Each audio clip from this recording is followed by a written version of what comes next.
Good evening, everybody. It's your boy, JJ. Facts Only Green. New haircut. We went to a time machine, got the fountain of youth. You're looking fresh.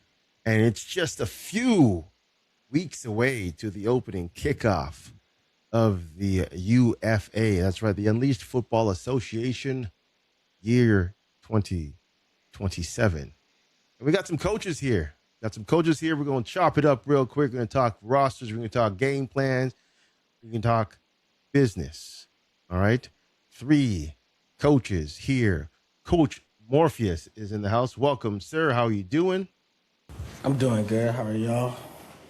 Wonderful. Welcome to the show. Coach Dredd is in the house. Welcome, Coach Dredd. Appreciate you for having me. All right. And a fan of the show, returning for a second go. Coach Morgan's in the house. How you doing? I'm doing well. Nice little Monday evening here. Feeling good. I like it. That's what I want to do. All right. Well, we've had some time to test the waters for the CFB 27. And I'm going to start with Coach Dredd. What's your views of this installment of this year's game? Say, look, if you can't stop the run this year, you're cooked. That's all I got to tell you. Yes, and we all know that Coach Dredd is a fan of the run. Oh, yes.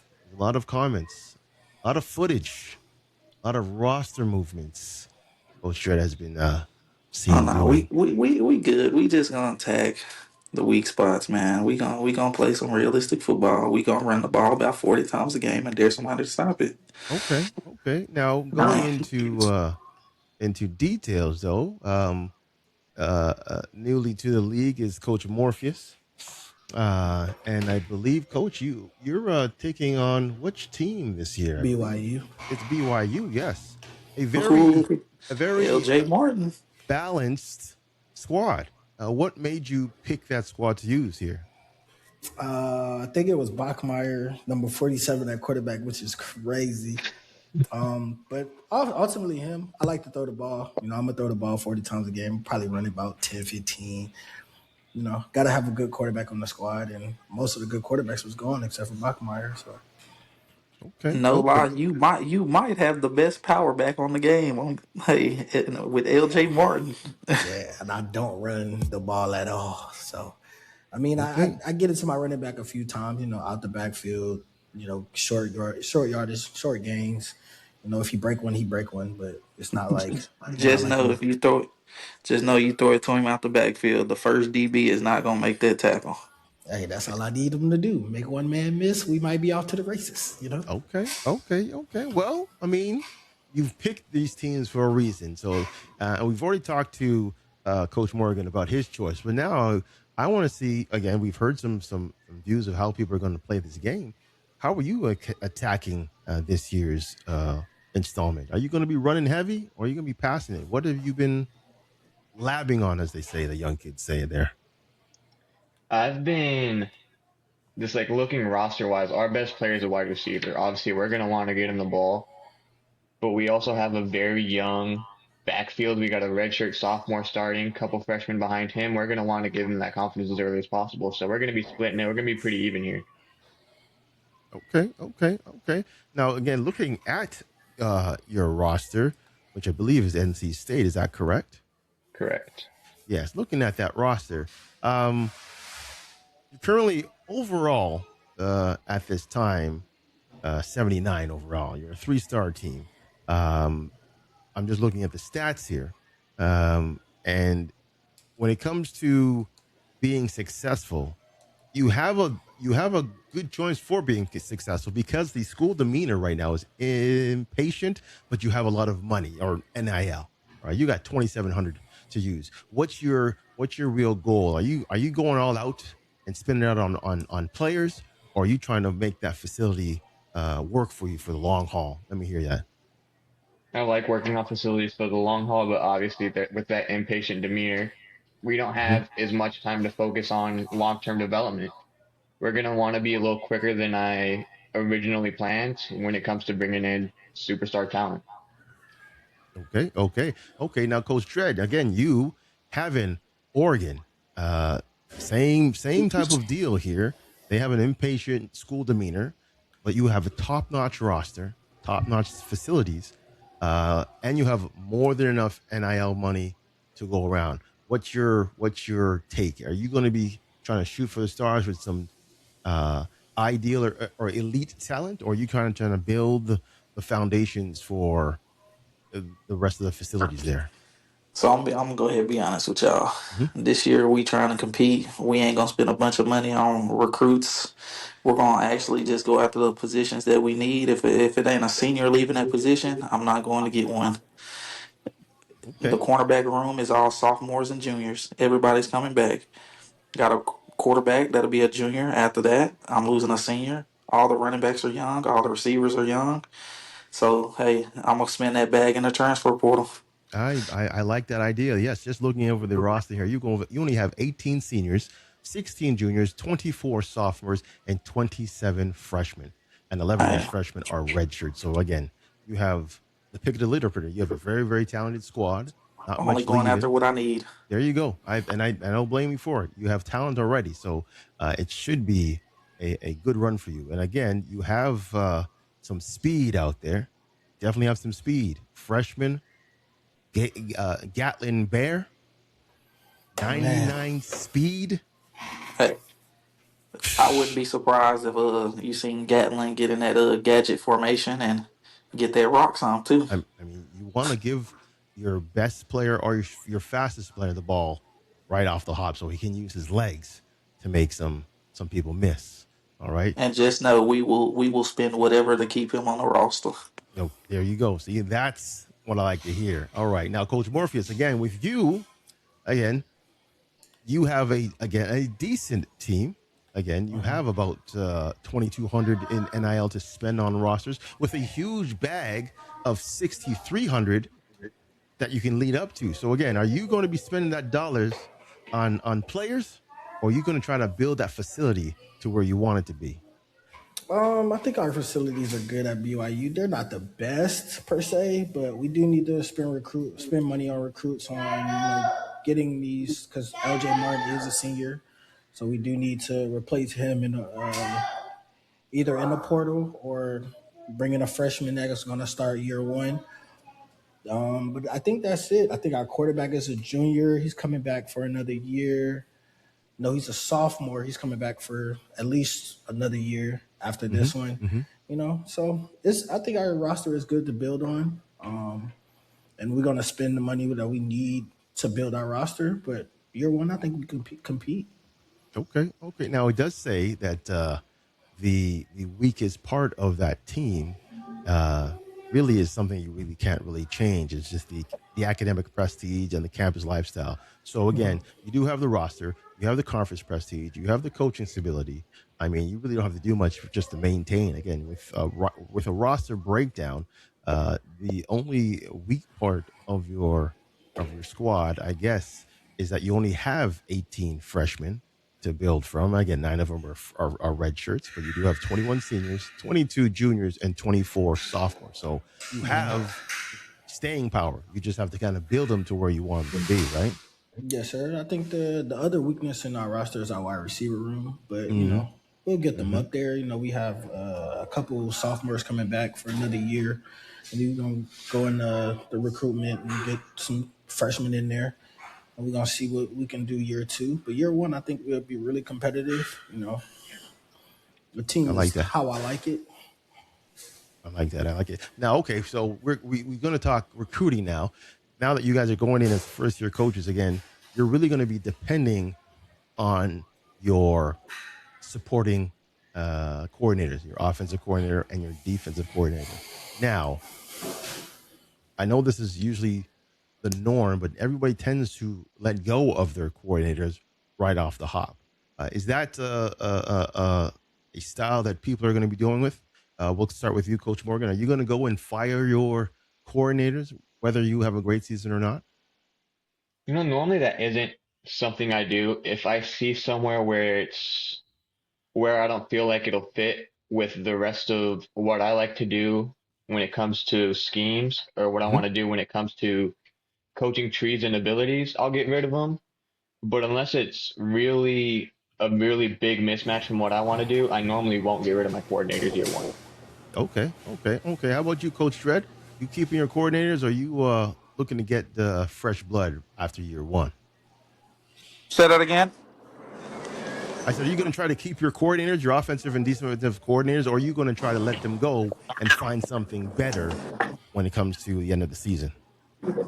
Well, you know me, Tox. I'm off for finding somebody better. If they do the job that I need them to do year one, you'll come back for year two. Okay, okay. So if they do what they need to do, they keep their job for another year. Okay, I like that. I like that. How about you, Coach Morpheus? What about you? You looking to upload or offload your coaches right after that first season, or are you looking to build with what you have?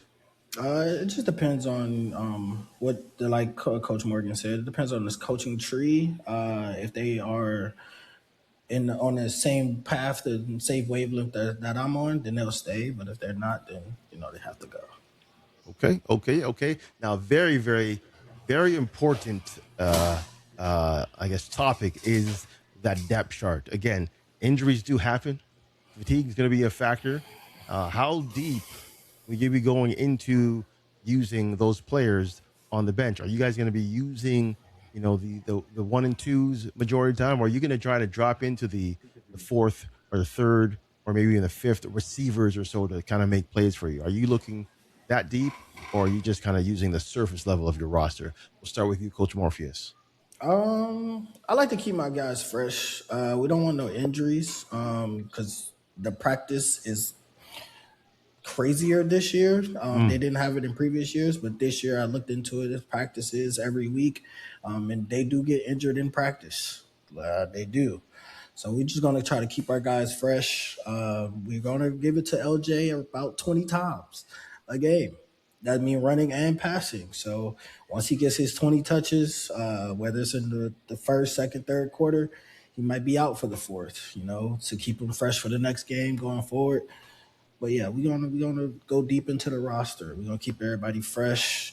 Get the lower guys up. My upcoming freshmen, upcoming sophomores, get them playing time so they can have their skill points to go forward. okay, okay. I like that. Definitely like that. How about you, Coach Morgan? Are you going to be using that depth chart, or are you gonna kind of maintain or try to compete with those top tier guys on your roster? Yeah, looking at where our roster is at, seeing where our roster is, I feel very comfortable going deep. Our third through fifth wide receiver are all rated 79. So I'm not afraid to go past that fourth, fifth receiver on the depth chart. Similar thing with my running backs. They're all fairly close in overall to where I feel like if I have to take one out because they're getting a little beat up, I don't feel afraid to do so because I don't feel like it'll be a massive drop off in skills. Okay, okay, okay. I like that idea. Now, out of all the teams here, I guess Oregon seems to have the best roster with the highest quality of talent. How about you, Coach Dredd? Will you be kind of mixing it up, or you just in it to win it first year and just use those guys till they can't do anything else? I'm gonna be honest with you, man. We're trying to compete for the Natty year one. Hmm. So if you're a freshman without a red shirt, you're getting red shirted. If you're a junior, sophomore, senior without a red shirt, you will be red shirted. We are here to win year one, and if you get hurt, it's the next man up. Okay, okay. So you're just shooting for the stars right off the hop. Okay. Okay. I like that. I like that. Now, speaking of rosters, we see your top weapon is Dante Moore. He is a junior, and you're saying that you're going to pay him what you need to pay him to keep him. Is that correct? If you are a top dog on this team and you try to leave, you will get what you want. Okay. Okay. You have no fear for losing him to the draft. I mean, he is a junior. He could definitely step out. What happens then? Next man up. Next man up. I like to hear that. Like to hear that. Okay. Okay. And that's another thing, too. Again, a lot of people don't realize having a great season could hurt you with your roster. if you're breaking records, if you're dominating, these guys are going to say, well, I've done it all here. I'm going to the league, right? So, I mean, Coach Morpheus, what do you say about that? I mean, are you here to kind of break records and blow out the competition with those numbers, or are you going to try to keep it, respectful so these guys can definitely come back? You tell me. If we're talking about my roster coming back, Mm-hmm. not really, because depending on what coaching tree that you decide to go into, the more people you get drafted, the more skill points you can bring in for those younger players. So, the higher level they are, the earlier they go. Hey, we got freshmen coming in. We cycle them in. We like to do age Alabama at BYU. We cycle them in, cycle them out. You know what I'm saying? Oh, he been reading the book of Saban. Okay, I feel you. I understand that. Now you just touched on something that's great though. The coaching tree. I don't want to let you guys divulge all your skills and all your tricks and whatnot. But what type of idea of coaching tree you're trying to shoot for, Coach Morgan? Are you trying to be a recruiter? You trying to be that tactician, or are you trying to be that motivator to get those guys ready for game day? I've always had a first focus of recruiting Mm-hmm. because at the end of the day, it's the players that are the ones running the plays.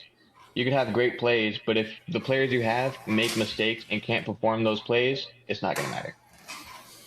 I mean, you're not wrong there. But then you have teams like Oregon, who has the prestige, who has the roster, and they might not even have to try as hard to be recruiting guys. So, Coach Dredd, are you looking to be a recruiter, tactician, or a motivator when it comes to this upcoming season? We going down that tactician road, man. We got to get everybody where they need to be. I like that. Again, there's no fear. He just wants to make sure that they're ready for game day. I like it. And Coach Morpheus, how about you? You going tactician? You going? I think I'm gonna go motivator.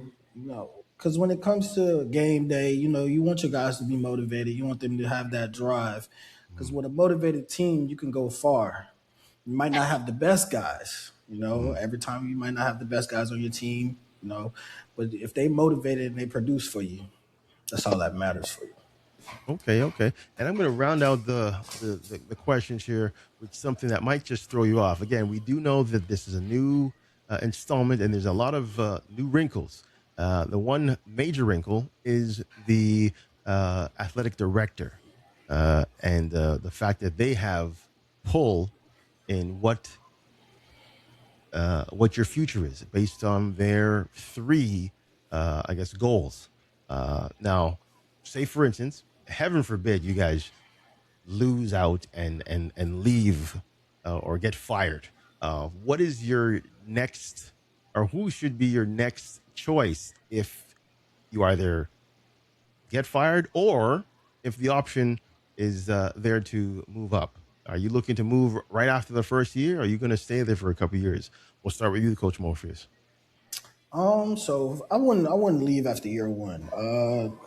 Because once you get your footing and you get your recruits, you don't want to you leave after year one, because you want those guys to come in. They came to play for you, so you want to keep them coming in.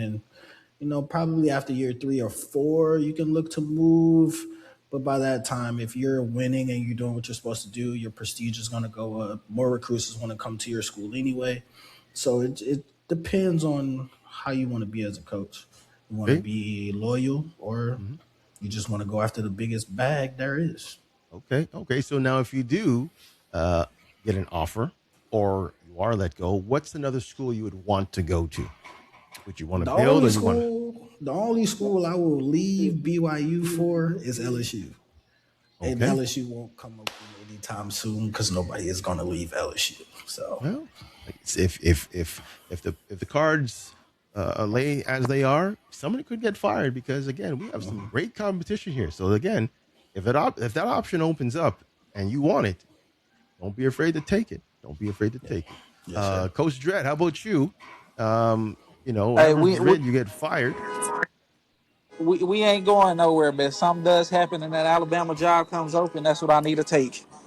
Oh, there you go. See, he's already right on it. Boom. He says, I want Bama. I don't blame you. I don't blame you. That coach in Bama, he's quite a good dude. Sexy too. But anyways, we're not going to go there. Not going to go there. Now, Coach Morgan, how about you? I mean, you have NC State. That is your home. You know, your number one choice. You want to be there because you have ties there. Now, if heaven forbid another school opens up for you, who would you take? That is interesting because there's with the landscape of the UFA, any team can become open at any time. Mm-hmm. There's no predictability when it comes to head coach openings in this league.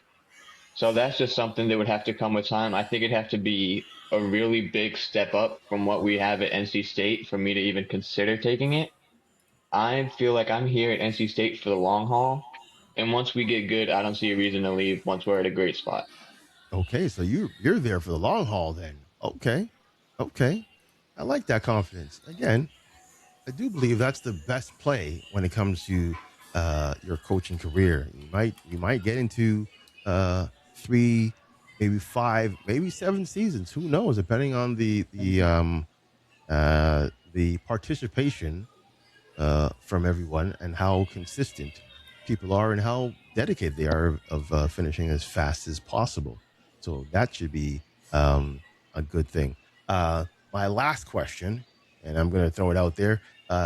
Has anybody had any weather games through their trials? And if so, how big do you think weather will play this year? We'll start with Coach Meauxpheus. I think weather will play a big factor, especially if you have one of those up north teams like Michigan that plays outdoors, Mm-hmm. especially when it's December, November, and there's snow. Mm-hmm. Snow games are by far the worst games to play. Rain, the rain games aren't as bad because you can still see downfield. Depending on what kind of quarterback you have, if you have the natural ability on your quarterback, Mm-hmm. he has no effect on weather. But when it comes to snow games, you can't see anything. It is true. It is true. Definitely. How about you, Coach Dredd? How have you tried any or have tested any weather games? Coach Dredd, you there? Think we lost him. All right. How about you, Coach Morgan? In terms of weather, has that affected your gameplay and it kind of made you question how you call players and how you use your rosters? Obviously, if weather changes come up, it's going to affect my gameplay. Um, in my playing so far, I would assume I haven't played as much as a lot of the other coaches in here yet. But in the times that I have played, weather hasn't been too crazy to where I had to try and switch things. But obviously, if I see the way I like to play being affected, I'm gonna do my best to change path and still play well as a team and do the best I can with what I have going on. That's all you can do, right? If the game hands you lemons, you got to make some lemonade. That's what we do here. All right. Again, I want to thank you guys for popping in and chop it up with myself on Coach's Corner. Again, we're going to have many different episodes and different interviews throughout the season. I appreciate you. Coach Dredd was there. Coach Morgan, Coach Morpheus. You guys have a great season and hope to speak with you again soon. With that, JJ signing out. Good night, folks.